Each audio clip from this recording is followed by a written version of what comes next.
नमस्कार दोस्तों, आज हम इस वीडियो के अंदर बात करने वाले हैं जो कॉन्फ्लिक्ट यूक्रेन और रसिया के बीच बने हुए हैं, उनके मेन कारण, उनके बीच का जो डिफरेंसेशन है, क्या कारण है इसके पीछे का। तो चलिए तो मेरे साथ इस कॉन्फ्लिक्ट की शुरुआत देखिए। जब वर्ल्ड वॉर सेकंड खत्म हुआ था, वर्ल्ड वॉर सेकंड के खत्म होते ही इस कॉन्फ्लिक्ट रसिया और यूएसएस के अंदर शुरू हो गया था। क्योंकि जब रसिया इंडिपेंडेंट कंट्री नहीं हुआ करता था, यूएसएसआर हुआ था जो कि 1991 के कोल्ड वॉर में 15 कंट्री में स्प्लिट हो गया था।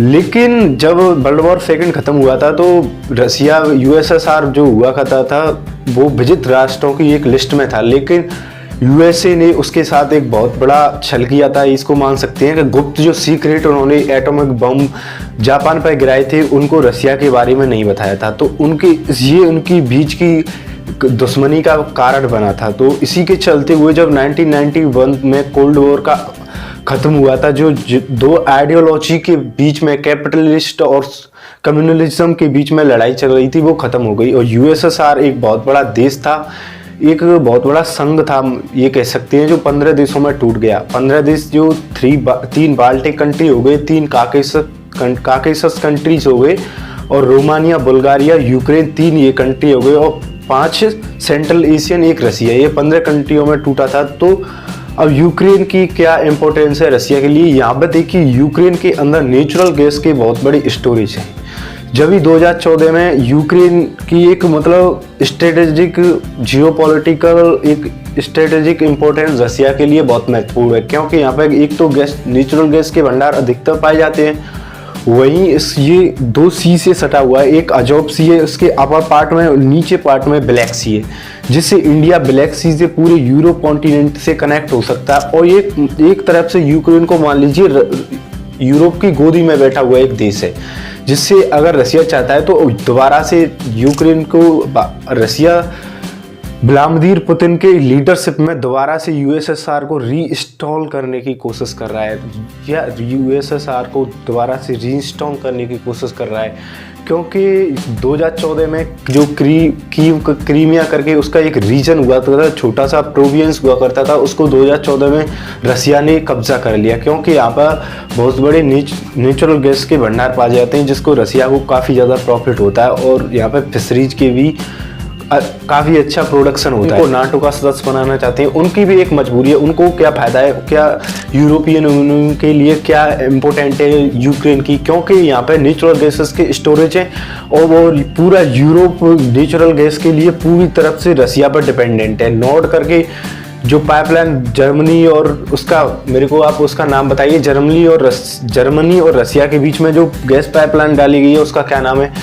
पूरी तरह से यूरोप कॉन्टिनेंट रसिया पर डिपेंड है। जैसे कोई भी वॉर की स्थिति बनती है, इन दोनों के ऊपर में, दोनों के बीच में युद्ध चलता है, अगर कोई भी वॉर की स्थिति बनती है तो रसिया गैस की सप्लाई बंद कर देगा और यूरोप में हाहाकार मच जाएगा, जिसकी वजह से यूक्रेन से उनकी जो नेचुरल गैस की कमी है वो भरपूर होती रहे, वो वहाँ से एक्सपोर्ट करते रहे। इसके लिए उनको इस यूक्रेन की ज़रूरत है। वो नाटो का मेंबर बनाते हैं, NATO North Atlantic Treaty Organization, जो कि इन दोनों देशों के बीच कोल्ड वॉर में बने हुए संगठन है, जिसके अंदर 30 कंट्री हैं, और एक रिसेंटली माल्टा अभी ऐड हुआ है।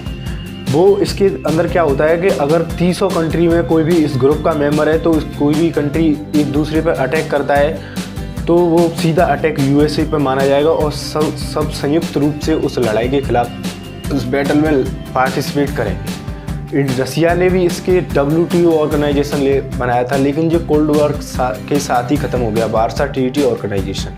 ये कोल्ड वॉर जैसे ही एंड हुआ, ये ऑर्गेनाइजेशन भी एंड हो गया। लेकिन नाटो को भी एंड होना चाहिए, लेकिन ये लगातार से एक्सपेंड करता जा रहा है। और लगातार रसिया चाहता है कि यूएसए को टक्कर देकर के उसकी जो फिलहाल में यूएसए की हेजेमनी वर्चस्व बना हुआ है उसको टक्कर दे। अगर यूएसएसआर दोबारा से रीइंस्टॉल होता है तो ये यूएसए के लिए बहुत बड़ा ड्रॉबैक होगा, क्योंकि उसके वर्चस्व को एक ही टक्कर दे सकता है, वो है रसिया। और रसिया नहीं चाहता कि डायरेक्ट उनको यूक्रेन को यूरोपियन यूनियन और नाटो का सदस्य बनाया जाए, इससे पहले ही वो उसको सीज करना चाहता है, जो कि ईस्टर्न पार्ट है ना यूक्रेन का, डोबास रीजन के नाम से जाना जाता है। उसके अंदर 2 प्रोविंस आते हैं, लुहांस्क और डोनेत्स्क। इनकी इसमें जो रसियन ओरिजिनेट मूल के लोग रहते हैं, जो सेपरेटिस्ट हैं, वो रसिया के साथ ही मिलना चाहते हैं। वो चाहते हैं कि हम रसिया के साथ ही रहें, यूक्रेन के साथ में बिल्कुल नहीं रहना चाहती। अब इनके अंदर लगातार सिचुएशन वॉर की स्थिति बनी है, जिसमें 13,000 मिलिट्री कैजुअलिटी हो चुकी हैं और अब तक कम से कम 42,000 यूक्रेन के सोल्जर मारे जा चुके हैं और कम से कम 5600 लोग जो सेपरेटिस्ट हैं, जो रसिया के साथ आना चाहते हैं, उनकी डेथ हो चुकी है। इनमें लगातार वॉर की स्थिति बनी हुई है। अब भी रसिया ने अपनी बहुत सारे सोल्जर्स की आर्मी ट्रूप को उसके बॉर्डर पे लगा रखा है और नाटो की भी फोर्स पहुंच गई है। अब आगे वापस में रिजल्ट आएगा क्या होता है, तब तक के लिए